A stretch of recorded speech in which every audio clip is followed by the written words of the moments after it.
സ്കിന്നുകാർ മാസത്തിൽ ഒരിക്കലെങ്കിലും ചെയ്യേണ്ട ഒരു കാര്യമുണ്ട്. എന്താണെന്ന് അറിയോ? ഇത് മുൾട്ടാനി മിട്ടിയാണ് കേട്ടോ. ഇതേ നമ്മുടെ മുഖത്തിട്ടാൽ നമ്മുടെ മുഖത്തിന് കൂടുതൽ എണ്ണമഴുക്കൊക്കെ ഒന്ന് പ്രിവെൻറ്റ് ചെയ്യാനൊക്കെ സഹായിക്കുവേ.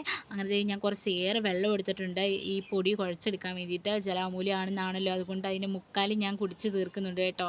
അങ്ങനെ കുറച്ച് വെള്ളം എടുത്തിട്ട് ഇതിൻ്റെ കൂടെ മിക്സ് ചെയ്യുന്നുണ്ട്. ബാക്കിയുള്ള എല്ലാ സ്കിൻ ടൈപ്പുകാർക്കും ഇത് നല്ല ഒരു അടിപൊളി പ്രോഡക്റ്റ് തന്നെയാണ്. പക്ഷേ എങ്കിൽ ഓയിലി സ്കിന്നിനാണ് കേട്ടോ കുറച്ചുകൂടെ നല്ലത്. അങ്ങനെ നല്ലോണം ഞാൻ ഇതുപോലെ ഇളക്കി കൊടുത്തിട്ടുണ്ട്. നല്ല മണം എനിക്ക് കിട്ടുന്നുണ്ട് കേട്ടോ. ഇതിനൊരു നല്ല മണമാണ്. അങ്ങനെ എനിക്ക് സാധാരണ ഇങ്ങനത്തെ മണമൊന്നും എനിക്ക് അത്ര ഫ്രാഗ്രൻസ് ഒന്നും എനിക്ക് ഇഷ്ടമില്ലാത്തതാണ്. പക്ഷേ ഈ മണം എനിക്ക് ഭയങ്കര ഇഷ്ടമാണ്. അത് ഈ ചന്ദനം കണക്കുണ്ട് കേട്ടോ. ഞാൻ കുറച്ച് തൊട്ട് കൊടുക്കുന്നുണ്ട്.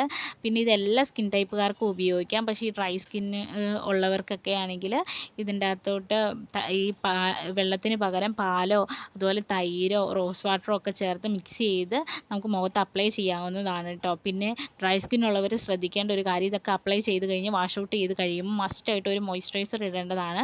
അങ്ങനെ ഇത് മൊത്തത്തിൽ ഞാനൊന്ന് മുഖത്തിട്ടിട്ടുണ്ട്. ഓയിലി സ്കിന്നുകാർക്ക് നമ്മുടെ ഓയിൽ പ്രൊഡക്ഷനൊക്കെ കൺട്രോൾ ചെയ്യാനായിട്ട് ഈ മുൾട്ടാനി മിട്ടി സഹായിക്കുന്നതാണ്. ഒരു 10-15 മിനിറ്റ് മുഖത്ത് വെച്ചിട്ട് ഇതുപോലെ ഡ്രൈ ആയിട്ട് കിട്ടും കേട്ടോ. അങ്ങനെ നമുക്ക് ചെറുതായിട്ട് സ്ക്രബ് ചെയ്ത് നമുക്ക് വാഷ് ഔട്ട് ചെയ്ത് കളയാവുന്നതാണ്. ഇൻസ്റ്റൻറ്റ് ഗ്ലോ കിട്ടും.